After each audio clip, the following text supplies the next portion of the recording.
Time, oh time, please won't you tell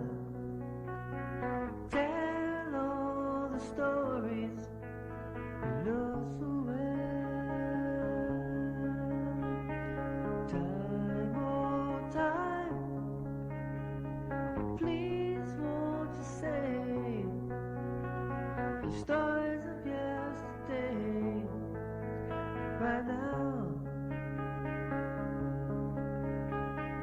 Time, oh time, oh time, oh time. Time, oh time. Time, oh time, please won't you tell all the stories you know so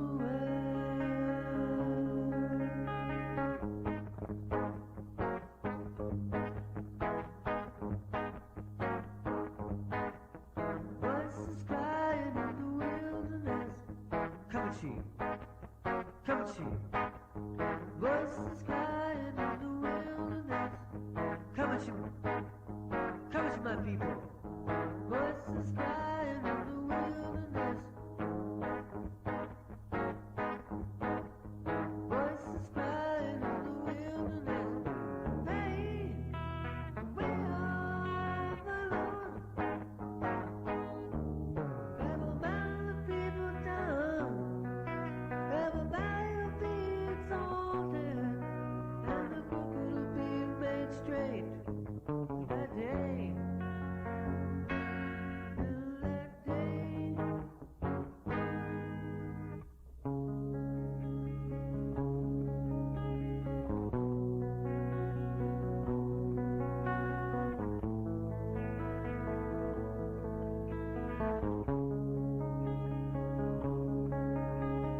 Time, oh time, please won't you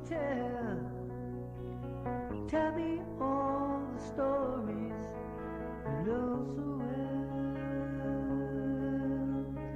Time, oh time, please won't you say the stories of yesterday right now.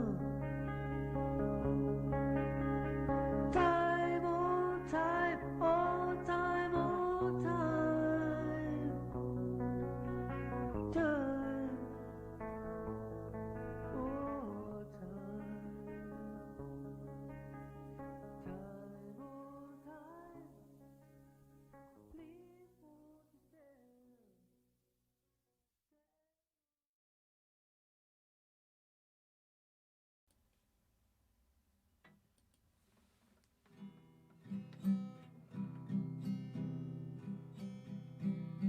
Spirit of the living God, fall afresh on me.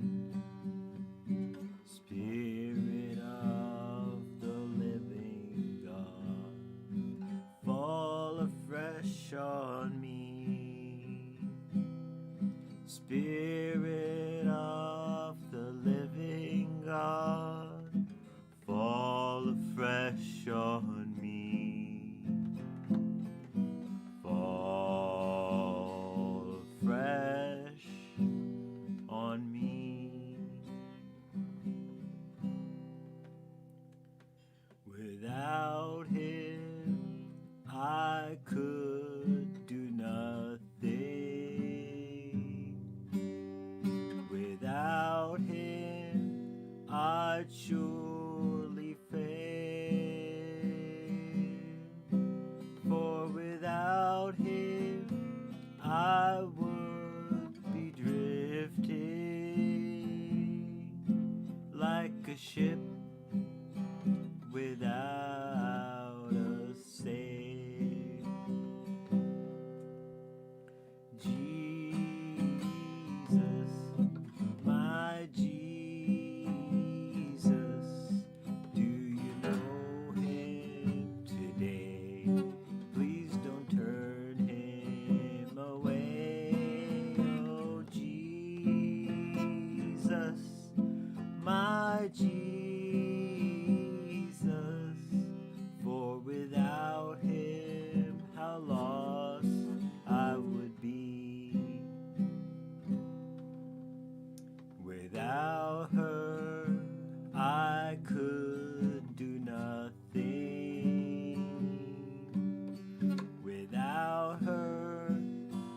surely fade.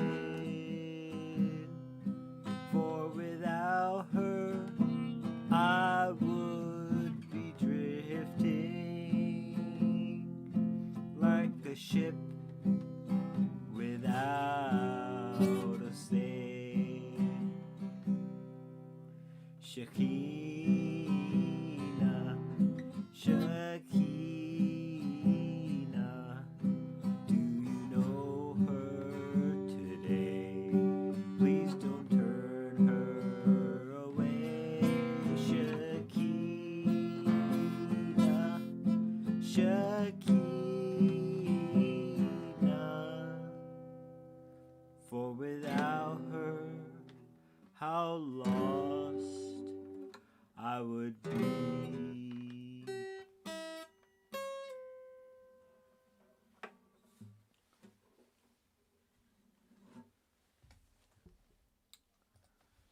Welcome back, everybody, to another live session. And we are having some good old-fashioned fun today.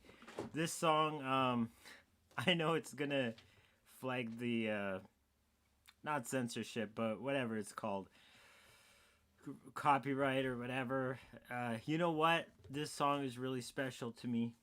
I used to, growing up, singing this song, and then I heard David Koresh sing it, and how he brought, like, the whole aspect of the Spirit in, and that Spirit is the manifest presence of divine source. Like, in the temple, you see, like, between the wings on the Ark of the Covenant, there was literally the manifest presence, and that was called Shekinah. And that's, you know, without that, there's nothing. Without that, there's nothing. Like, we could read this book all day. We could really, you know, reason and logic. And that's what, man, that's what all these seminaries get into. They get into, like, the mundane, physical, logical reasoning. And they're trying to figure out what it means. But really, you got to go from it. Go at it from within. Go at it from within. And allow that to do the teaching. Allow that to be the guide. Otherwise, yeah, you'd be lost like a ship without a sail. And today, guys, I know things have been kind of delayed. A whole bunch of stuff has been going on. And I'm literally busy all the time right now. And that's good. That's good. But you know what? You guys are my tribe. You guys are my audience, and I'm not going to desert you either. We're going to work something out. I have a schedule. Like I said, I don't know if I showed you this in the last live sesh. But I literally have... I don't know if you guys can see that. If you look right here... those are all the schedules till the end of the year. And I'll be posting that until the 14th. The last video that I post, those are the reasoning sessions, by the way, will be on the 13th. And then there's 7 days out of time that happen at the end of the year, according to the calendar that I've spoken about in my other videos. So I'll be really taking that time as an intensive, really going within, recalibrating, resetting this course, you know, what's going to go on in the next time. Because, like, I've been posting, I think, pretty much every day since my birthday back in September. And that's been this whole quarter. And, like, this whole year, it's like a whole bunch of new stuff has come up that I had to address. And just kind of took this channel in a different direction, hey? But talking about different direction today, I don't even know what I'm going to be talking about. And that's the way a lot of the reasoning sessions started out, was by me not having a clue as to what I'd be talking about. Basically just cracking open the book and seeing where that would take me. Allowing the inner guidance, of course.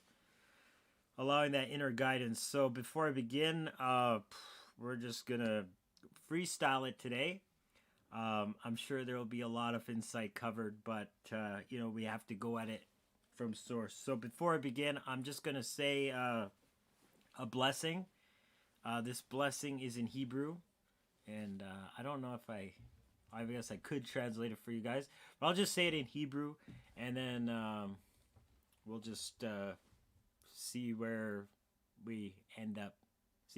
Okay, so Baruch atah Yahweh Eloheinu melech haolam asher bachar bin bi'im tovim v'ratzah v'divrehem hane'emarim be'emet Baruch atah Yahweh habocher b'Torah uv'Moshe avdo uv'Yisrael hamo uvin be'e ha'emet v'tzedek. And you know what? I'll give you guys the translation of that.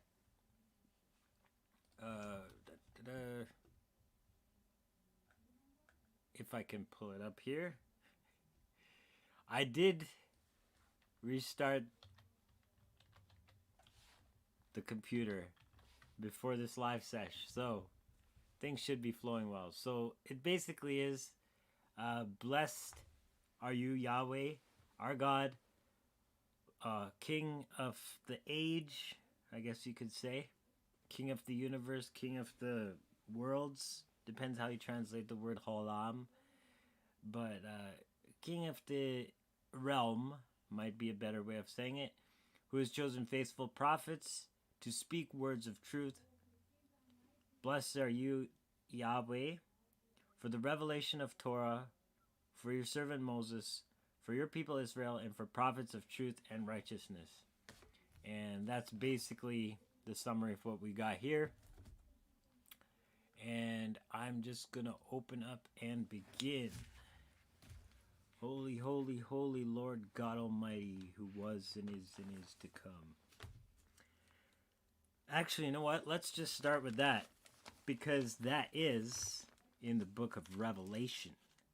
And that is actually ties into the whole reason why this channel kind of took a tangent and went off on this other direction, but honestly it's the same direction. It's just more of whatever I set out to, because this channel started out as a way of intending to teach people on how to manifest the right way.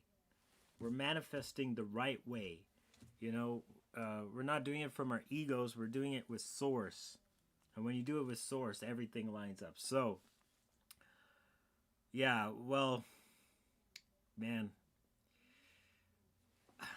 there's a whole lot that I could talk about, but let's just talk about what set me on this whole kind of tangent.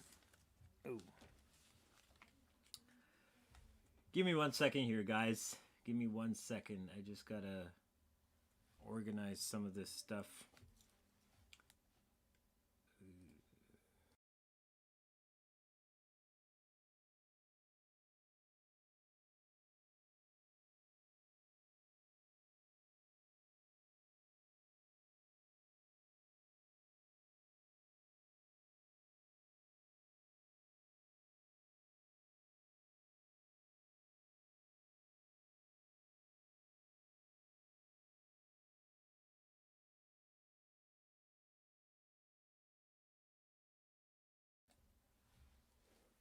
All right, sorry about that, guys, but let's actually begin by looking at Revelation here.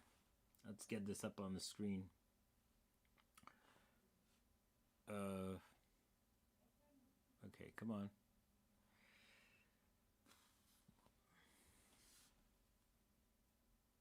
Shouldn't take this long. I don't know what's happened. Okay, anyway. Here we go. Now we're talking about the throne room of Source, and actually, you know what? I have that artwork also.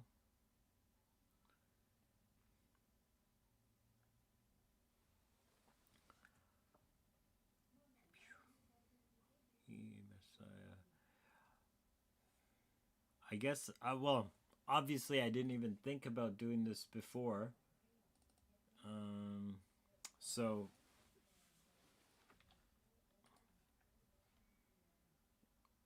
I don't even know what it's called here. But anyway, reading from the book of Revelation, we see that in the throne room, there's all this kind of imagery. That's not the one. We see all these kinds of imagery, and here we go. Found it. Okay, let's open that. And all this kind of imagery all kind of fits together. There's 4 beasts around the throne, and this is like very, very profound. Come on. Anyway, there's 4 beasts around the throne, and they're each one representing a different aspect of Source. And the thing is, like, these are angels, but the way we understand angels, especially like with the paradigms that we've inherited from like the Roman Catholic institutions, and of course tradition in general, it's not the way it really is, and it's not the way it's described. And when you see it, it's completely on a different level. It's on a completely different level. So it says that the 4 beasts were full of eyes before and behind, like in and out. It's just like all over, on every, like facing the front, facing the back. They have eyes everywhere. They're literally like, it's almost like they're made out of eyes, or like encrusted with eyes, but they're not like our eyes. They're like eyes. I'll get to that in a bit, because this is basically the experience that just threw everything off in a totally different, deeper direction. Like diving down the rabbit hole is just a whole other issue.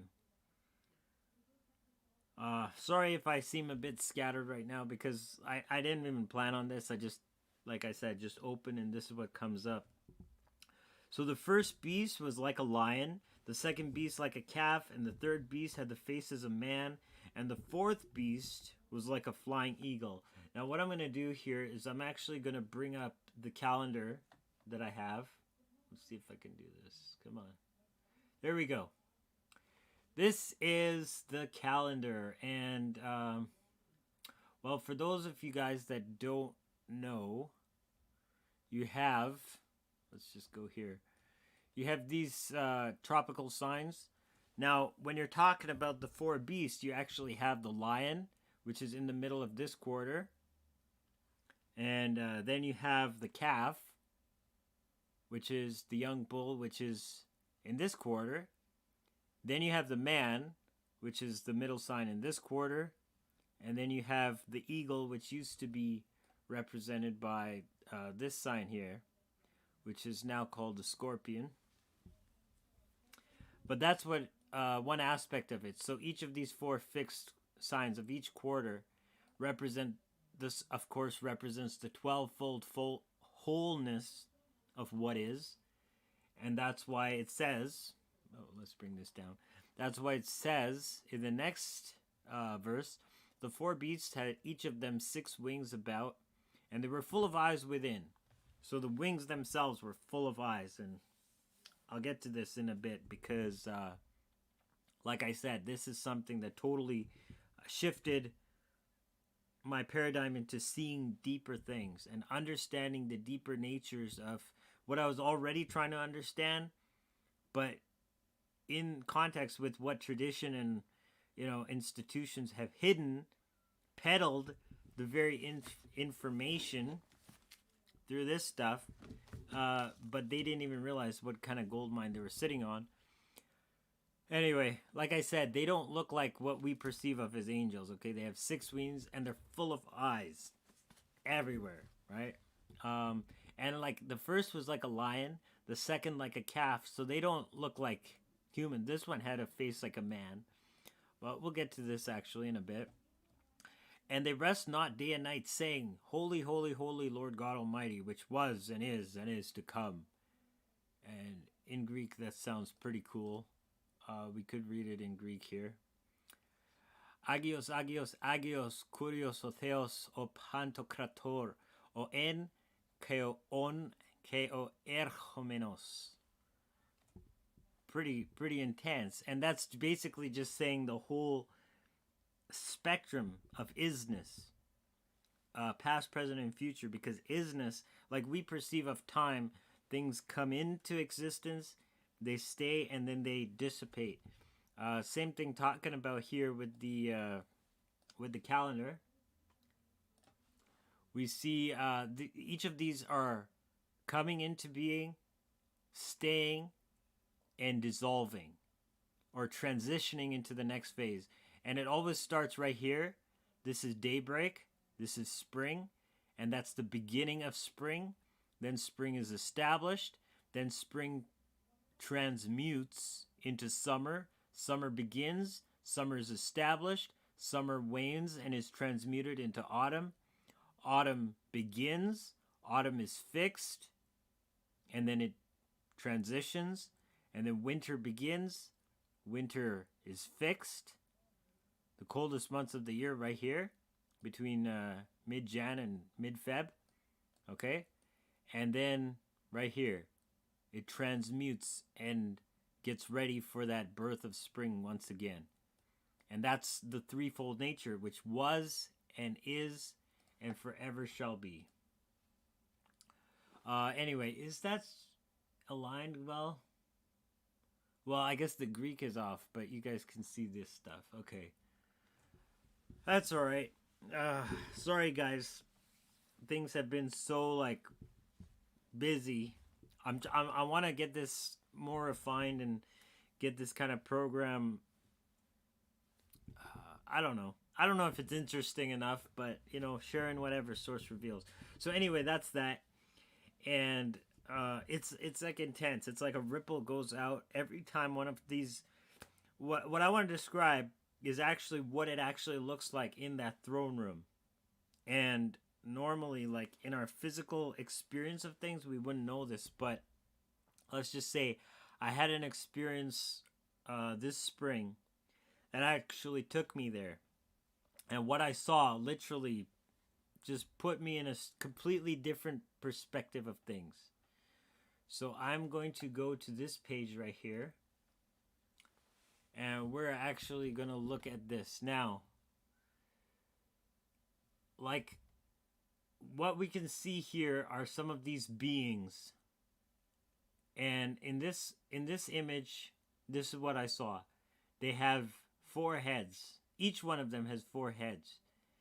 They have feet like calves, and they circle this throne. Now, on the throne is basically like the king. And the king is made of fire, literally like transcendent fire. And in Revelation, it says there's a robe dipped in blood. Now, I saw this, and everything is alive in this room, in this throne chamber, whatever you want to call it. On this sea, it's rippling Lapis Lazuli.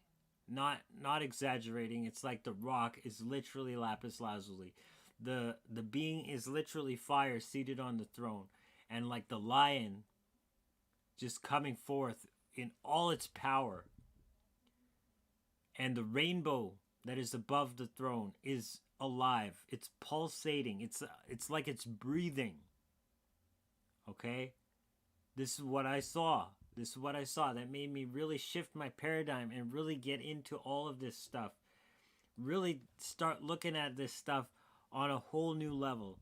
Because what I had learned in school, in church, you know, literally reading the scriptures since I was 3 years old. Literally. Yeah, I know. But anyway, all of that stuff, it was like the foundation. I'm like, oh my goodness.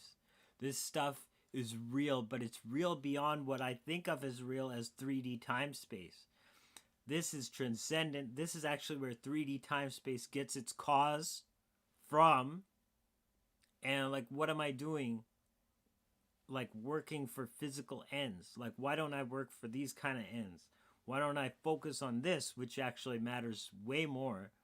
Because whatever I focus on in the physical, it basically ends for the physical experience of it with death, right?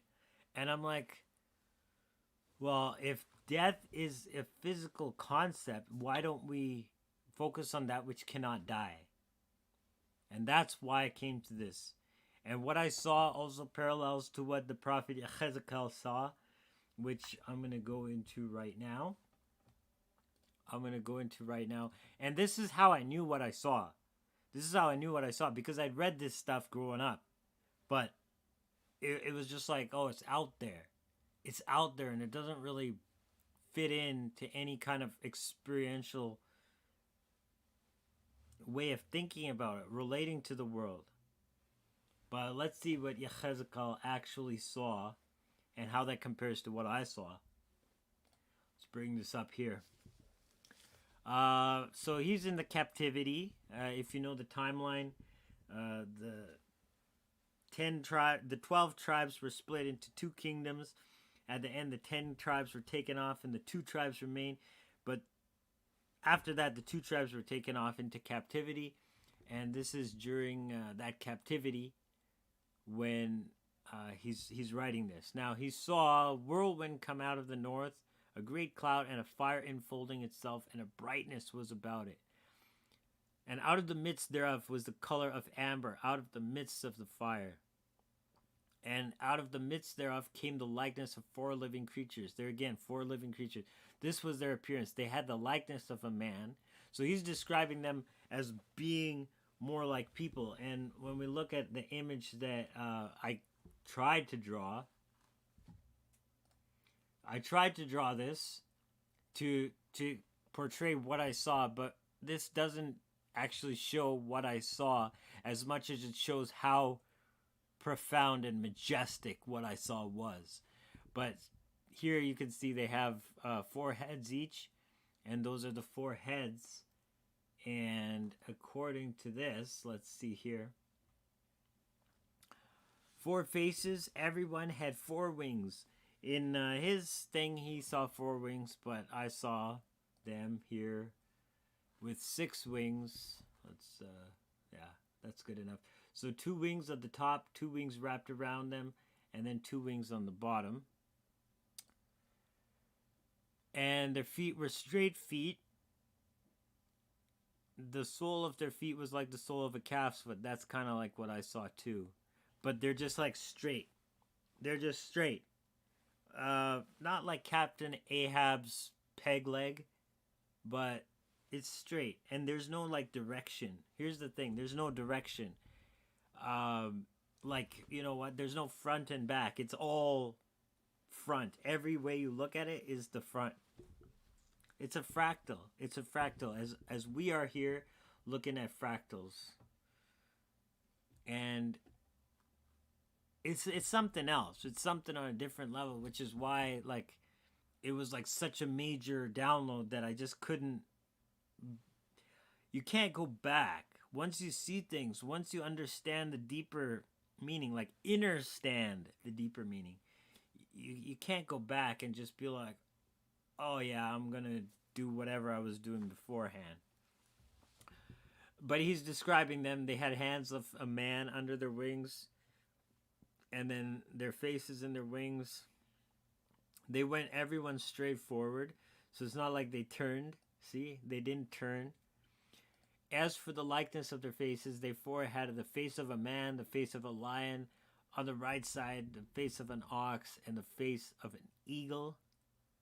Same thing here. It's basically the same thing.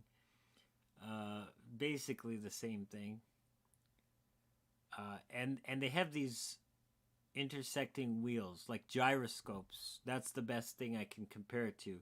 They're gyroscopes, but let's see how Ezekiel describes it. Okay? They went, everyone straight forward. Where their spirit was to go, they went, and they did not turn. Now, their likeness was like burning coals of fire, and this was... this is the thing. This isn't even source. These are just the attendants of source. That's how magnificent and how above all things source is. It's just like even the greatest attendants are so magnificent, but that's not even close to the wholeness of everything that source is. The living creatures ran and returned as the appearance of a flash of lightning, like in an instant, just going and doing whatever. One wheel upon the earth by the living creatures with his four faces.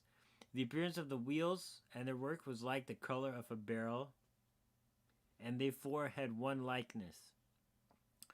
And their appearance and their work was as it were a wheel in the middle of a wheel. He's describing the gyroscope as well. When they turned, they went upon their four sides, and they turned not when they went.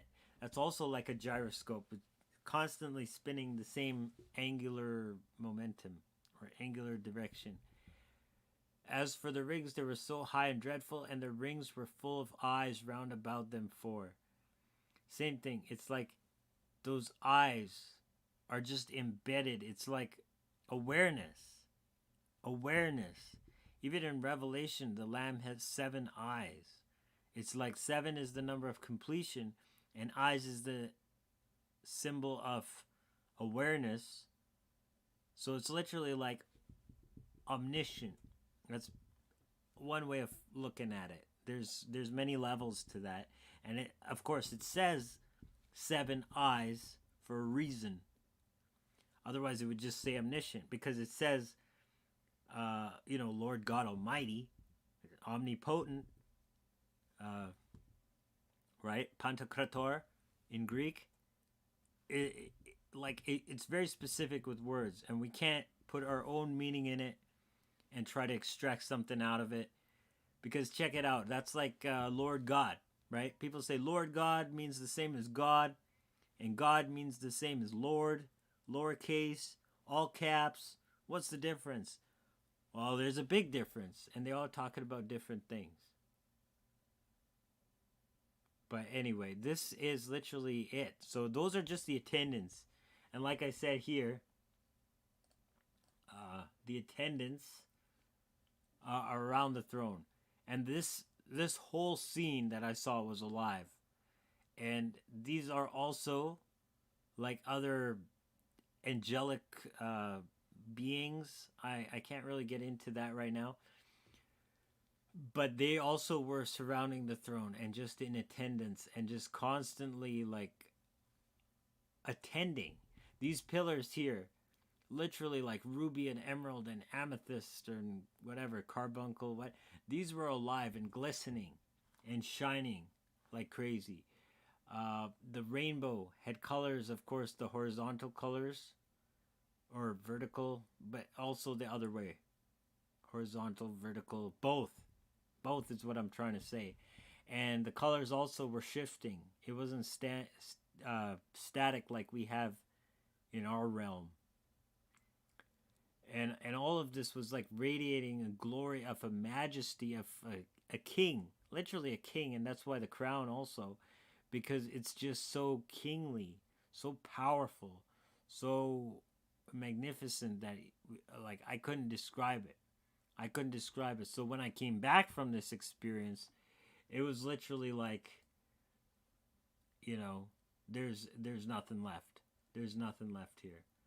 There's nothing left for me to do but to literally reassess, realign, and make sure like I'm not wasting my time here. And so, let's just get back to the vision of Yechezkel. And now upon the likeness of the firmament above and the likeness of the firmament upon the heads of the living creature was as the color of a terrible crystal stretched forth over their heads above. So he's seeing like a bunch of things. Like I can't even relate to much of this stuff because I didn't experience it.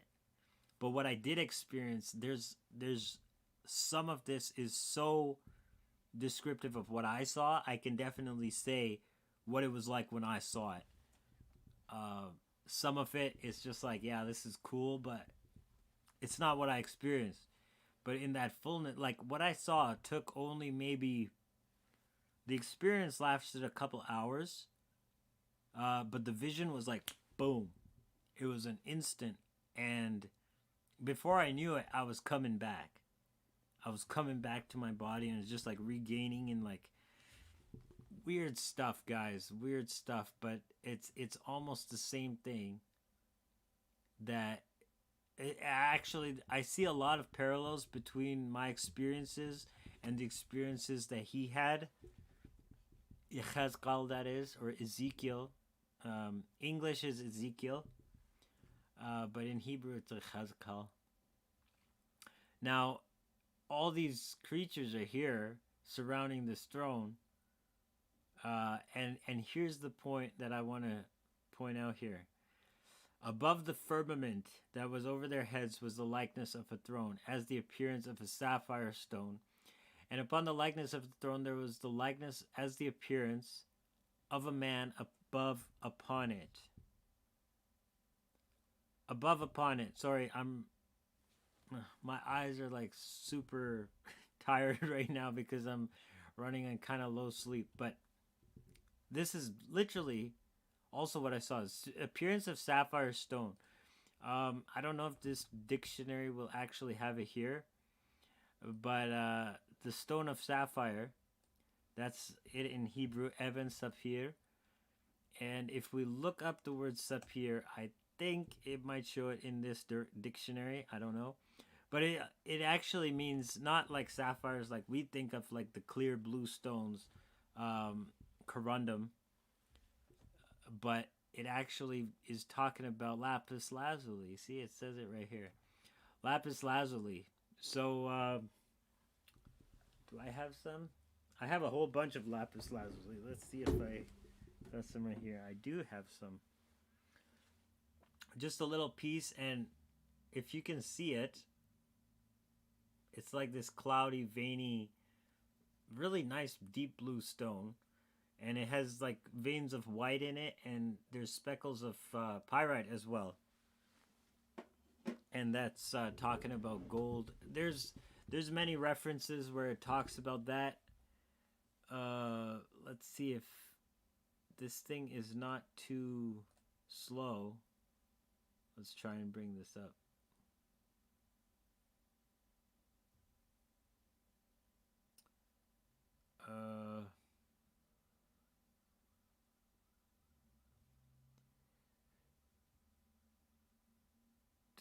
This isn't the one I was looking for.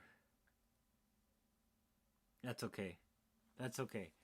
Let's see if I got it here. Yeah, there it is, right there. Oh yeah. This one right here, it also says the stones of it are the place of sapphires, the same word, and it has dust of gold. It's talking about the same kind of stuff. So what we're talking about here, going back to Ezekiel, his vision here, he saw this whole appearance of here. This part right here is like an ocean of rippling lapis lazuli. It was literally alive with life, rippling. I can't describe it much more than that. But anyway. The appearance, so he saw as the color of amber, that's like glowing yellow hot, right? As the appearance of fire round about within it, from the appearance of his loins even upward, and from the appearance of his loins even downward. I saw as it were the appearance of fire, and it had brightness round about. Literally, like, what I saw was like this, the form of a man, like the shape of a human, sitting on this throne, and there was like fire, rippling fire going out from the bottom, from the waist, it was like pointed downward and flaring downward, and from the waist up, it was flaring upward, just like, and yeah, it's literally like looking into a fractal, and all this light is just kind of emanating from this central point. Okay, and then he goes on to say, the appearance of the bow that is in the cloud in the day of rain, talking about a rainbow, so was the appearance of the brightness round about. So it's so bright that it's actually prismatic. And I guess that kind of parallels to what I saw with the rainbow, but the rainbow was itself, in what I saw, the rainbow itself was alive and just so manifestingly powerful that it shifted colors not only in one direction but crosswise as well. Then he goes on to say, this was the appearance of the likeness of the glory of Yahweh. It doesn't say that this was the glory of Yahweh, and it doesn't say that this was the likeness of the glory of Yahweh. It says this is the appearance of the likeness of the glory of Yahweh. So in our physical form, so we have the glory of Yahweh, okay? That's a concept, and that transcends. There's many places where that's the Shekinah. That's what manifested between those wings on the cherubim. That's what manifested, came down in Solomon's temple. Literally like a cloud so thick that the priest couldn't even stand up. So that's the actual glory. But then the likeness of the glory is like how you would describe it. How would you describe this thing? But the appearance of the likeness is how would you describe what it looked like? Because like I could describe what it felt like to be there. But it's like, oh man, I can't even describe. Now, there's a whole lot more with this image that I won't have time to get into today, especially on the bottom here. But this is basically a summary of what it felt like to witness this. And like I said, this lion, we read in the book of Revelation. I'm just going to jump there right now. In the book of Revelation, it says, let's see here. One of the elders, this is when they're trying to open the book and nobody can open the book. The scroll sealed with 7 seals. One of the elders said unto me, weep not, behold, the Lion of the tribe of Judah, the root of David, hath prevailed to open the book and to loose the 7 seals thereof. And so this lion is actually the lamb, talking about Yeshua. But this is the symbol that it was like the Lion of the tribe of Judah. It says the scepter will never depart from Judah, meaning that that kingly line is forever. It's forever. It's forever. And that's that. And talking about this king, let's go here to chapter 19. No. I don't want chapter 22, but that's okay. Okay, when we look at this, the same thing, when Christ comes in the end, it says like he has, on his head were many crowns, talking about, now there's one distinction that I want to make, because crown, there's 2 different words for crown in Greek. This is the royal crown, and it's diadema. Diademata in its genitive form. So here you have diadema. Let's see if it actually gives a contrast. I don't know if it will. Yeah, okay. A diadem, this is literally like the kingly ornament for the head. Now, if we look at the other word for crown, which is Stephanos. Hold on. I just want this word.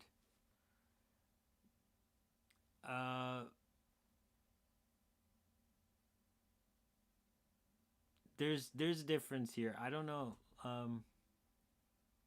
I've never actually read this commentary or description here. But this one actually refers to the laurel wreaths, or like a crown of like someone that won something, or is, that kind of victor. But this word crown actually means like a kingly crown. And so we're talking about, like in this picture here, the kingly crown. And the lion, which is also the Lion of Judah, and the fire.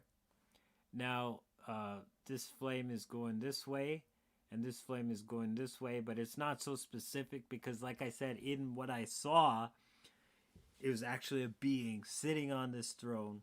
And then what's also really interesting was that Yeshua was to the side and wearing, like, it was all white.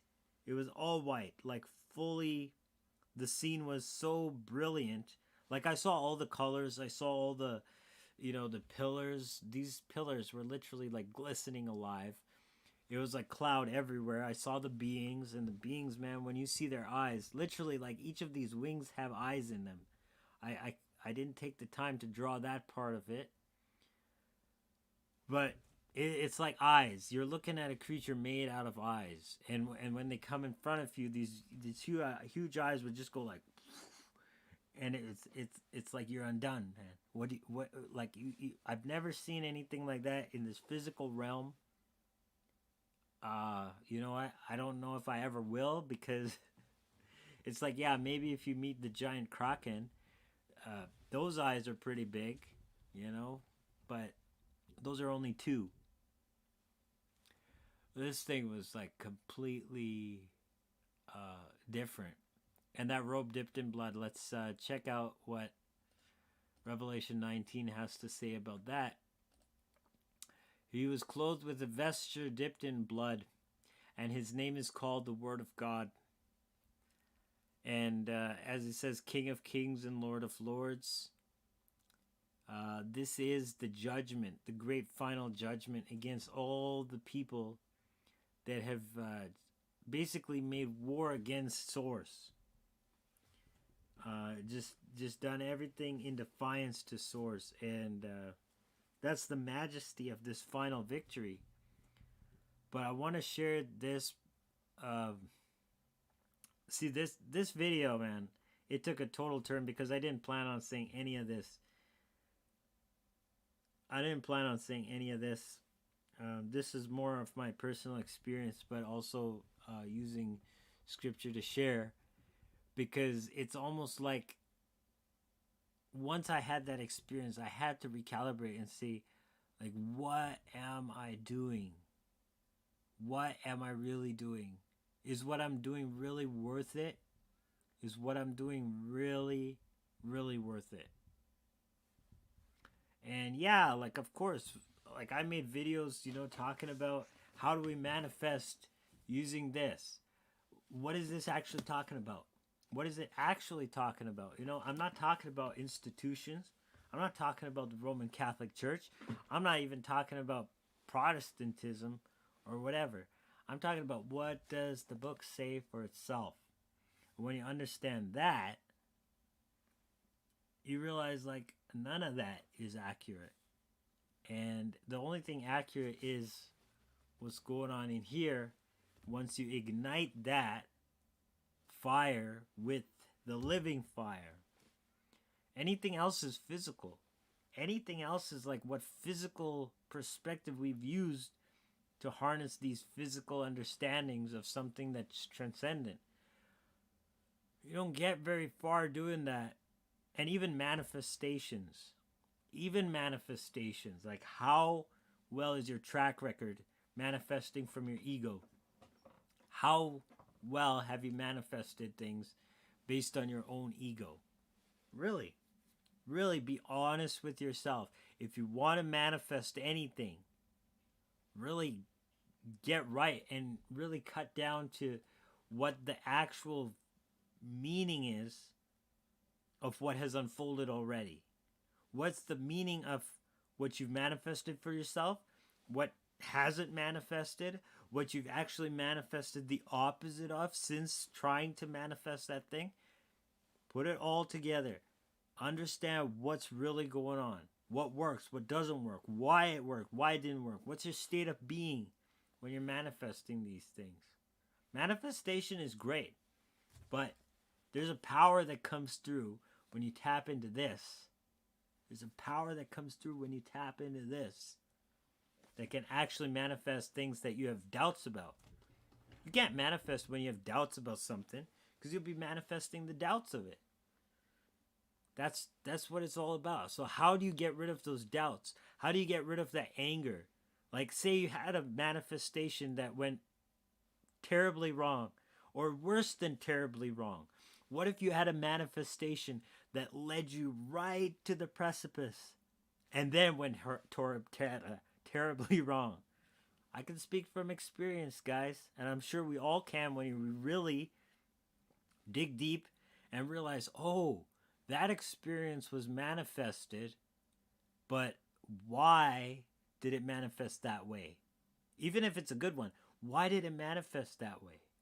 If it's something not so good, why did it manifest that way?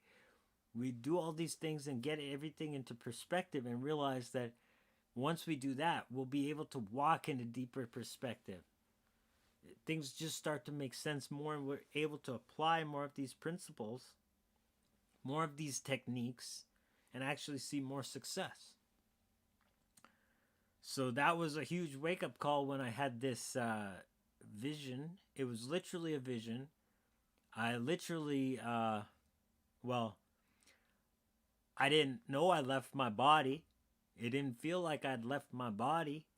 I was just there in this bright, super bright, and super alive atmosphere where life was just, it was life. It was like I was standing in the midst of life, and everything around me was constantly like infused with this life. It was like that ocean that was rippling was breathing this life. The rainbow that was breathing in this life. The pillars around the throne were breathing in this life. And I didn't know I had left my body till I'd come back to my body, and I'm like trying to fit back into this suit, flesh suit. Anyway, there's a lot from the oracles of Yechezkel that I relate to.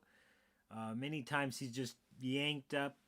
Sometimes like he'll perceive like this hand will literally take him by his hair and pull him and bring him to other places and show him different visions, tell him to speak. And when we speak, we're actually calling into being that which creates. We're actually employing the creative force, which is the spoken word. See, in Genesis, I'll use the English terms when I remember to. In Genesis, Source created man in his image, male and female is that image. His is a gendered form in Hebrew, but literally it's meaning both genders. Elohim is plural. And that image is, how did Source create the worlds? By speaking, let there be light. And it's not like, let there be light, let the possibility of life now exist, or light. No, literally in Hebrew, it's light be, and light was. It's matter of fact. It's stating it without any room for doubt, any room for error, any room for, oh, maybe you're delayed, or, well, maybe this other thing has to happen. No, it's light be, and whew, that word went forth, and light was. There's a whole lot in those passages too that I could get into about sonoluminescence and other things, but I won't do that. We are just created in that image. That is the image we are created in. So what image is that if we can't actually manifest creative reality? Visualizing is great. Journaling is great. All of that stuff actually gets your state of being to that place where it's already manifest. So that state of being is enjoying it and experiencing it. But nothing creates like the spoken word. And what are you talking about when you're talking about these situations, events, items you want to manifest in your life? What are you talking about? Or your self-talk. A lot of that isn't out loud, but inside many times we rehearse conversations that are, not the best. They're argumentative. We're trying to figure out worst case scenarios before they actually happen, so that when they happen, we'll actually have comebacks. But that itself is a process of manifesting. So I'm not saying don't prepare for the worst, but what I'm saying is, while you're doing that, think of time as a pie chart. How much of that pie chart are you actually using to manifest positively? and how much of it is just the autopilot manifesting crazy stuff, or like worst case scenarios, or you're upset that so and so manifestation got botched up. All of that stuff fits together, and it all adds up into actually lining into how we experience the end result, right? Even every single event. Think about, like, if you have say you have family over, okay? Family's coming over, and you don't know what it's going to be like. It's been a long time since you've seen them, and you have these thoughts, oh, maybe, they're like this or whatever it is. How much time are you giving to that? And then how much time are you giving to actually being excited that they're coming over? How much time are you rehearsing good conversation as opposed to how much time you're rehearsing bad conversation? Like, after a while of that, do you find yourself like actually arguing in your head? Because that's just your state of being manifesting. If that's where you're going to, that's literally how things can end up. And it doesn't always work that way because there's more pieces of the puzzle at work in our manifestations. But generally, if we leave those situations unchecked, at the very least, just put that intention like, nah, I'm not having it that way. I'm manifesting this. Like, have that intention and put it out and put the word behind it. Then, that's what manifesting is all about. When we understand that the physical is a shadow of the causal realm. I knew that before, but I didn't know it before. Once that happened, I was like, manifesting is just a byproduct of tapping in. That's why I say that. Tap in. Really get to know Source for yourself. Source's individualized personal relationships. When we get there, then we can actually tap into that instead of tapping into someone else's revelation of Source, right? Same thing. A perfect example. The law of Moses. Was Moses' revelation of the Lord, or Yahweh, for the children of Israel? Because they're like, we don't want to see Yahweh.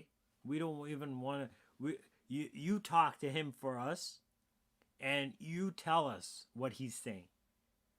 And so they came up, and they came under this shadow of what Source is. And it's not even their own understanding of Source. It's someone telling them, do this and this will happen. Do this and this other thing will happen. Walk in love. Walk in, do unto others as you would have them do to you. When you look at the law and it says an eye for an eye, a tooth for a tooth, it's literally saying do unto others as you'd have them do to you. But people look at that and they say, oh, an eye for an eye, then the whole world's blind. And that's true if nobody gets the point of it. It says that Moses understood the way of Yahweh. Moses understood what you put out is what you get back. Seed time and harvest. That's what Yahweh embodies. But the children of Israel, they only saw, the Red Sea parted. We got manna. All of this kind of stuff. But they didn't understand why any of that happened. So they weren't able to actually work with it. So when you tap in, you work with that manifestation. That's what it's all about. This episode really was different. But like I said, I didn't plan anything. And we just spoke about this. The spirit, the real spirit, Shekinah.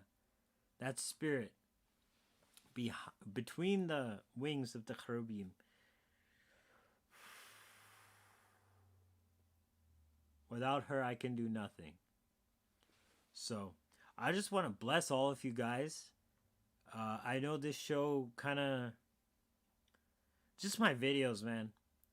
There's so much that I've been into and getting done. And especially now, like... It's almost like every day I'm busy with this... different things. Manifesting this new earth. Communities. Putting together... like getting artists to collaborate. Of course, the calendar and all of that stuff. But it's just like I'm meeting, like I have like 4 or 5 different groups of people Some of them are like from the same group, but we do different things together. And guys, we've already stepped into a new paradigm, a new era. Don't listen to mainstream. It's the old world dying. It's the old world dying, but a new world has already begun. It's already here. And if you're already working with it, great. If you're already realized that your life is taking turns and just become more of more. Like you're everything you were, but you're more of it now. And you're able to function as more of it. Everything that the mainstream is trying to do is trying to keep you down, silence you, subconsciously at least. Get you to step under the authority that you have no control over your very vessel that you're here in. And they use fear. They use fear because the biggest fear is the fear of death. But now that I've been through that, and I saw that vision and I experienced coming back to my body, man, there's nothing to be afraid of. And so just be who you're here to be. Don't go out like a little candle that just kind of fades out. Like go out like a hanabi, like one of those huge fireworks. In I don't know if I can find a video of this, but hanabi are like these huge spherical fireworks. They're Japanese fireworks, and of course I get anime. It's like, what is wrong with these search engines, man? They've literally, like, they'll give you horrible stuff that it's not even what you're looking for. It's not even like the meaning of the word. And you're like, I just want the word. I don't want, like, I didn't type anime. I didn't type anything. See, I gotta type hanabi fireworks if I want to actually get anything out of it. But anyway, because they're round and they're very what's the word? They're just round. They're like these round spheres, and they explode kind of like this. That's what they look like. And they literally mean like flower fire, hanabi. But anyway, I don't know how I got off on that, but yeah, just don't die out like a candle is what I was saying. Be who you're here to be and go out with a bang. Go out with a bang. Leave a legacy. Like, just live your destiny, man. And it's not about going, because we're stepping up and we're embodying that sovereignty right now. But we got to do that. We got to do that now so that as time progresses, we have more of that foundation. And we'll actually look and say, wow, look at what came together as a result of me stepping up. And, this started with my channel. This started with me talking back when I was still working at IKEA.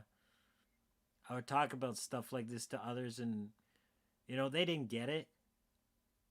But, I'm finding my voice here now. Even before, I had a channel way before this one where I would talk all these hidden truths. That was before its time, but now people are really waking up and really seeing more of these things. So my message is, guys, don't wait for like a transcendent experience to shock you into realizing your priorities. Like, just focus on it now. You have it in you now. You have a purpose that's already in you now. Focus on it now. Don't let things get out of hand to shock you into truth. You already have it in you now. So I'm going to close the episode out with that. I just decree blessings over all of you guys. Be well. be prosperous, be abundant, because that is who Source made us to be. We do not deserve anything less than that. Like I said in the reasoning sesh, that I'm going to be uploading tomorrow.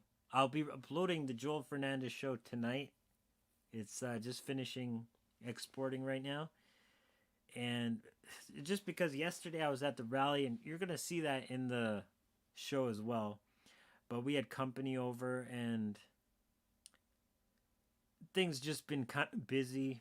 Of course, I was at the cave in the morning, rally in the afternoon, family over in the evening. So, things are good. It's a good sign. And I'm going to stick with this schedule of daily videos till the end of the year. At the end of the year, I'm going to reassess and surprise you guys. Well, Source will surprise us all with something new coming next year. But I'll definitely send the calendar out to everybody that wanted it. And just know that, we got this. Source got this. When we tap into this, it's like he says, Joel says. It's funny, his name is Joel too. This is my Bible. I am who it says I am. I have what it says I have. And I can do what it says I can do. Anything less is a distraction to keep you from achieving your destiny. So be blessed, everybody. Shalom, shalom. And I'm going to go out once again with the blast of the shofar. The sound of victory.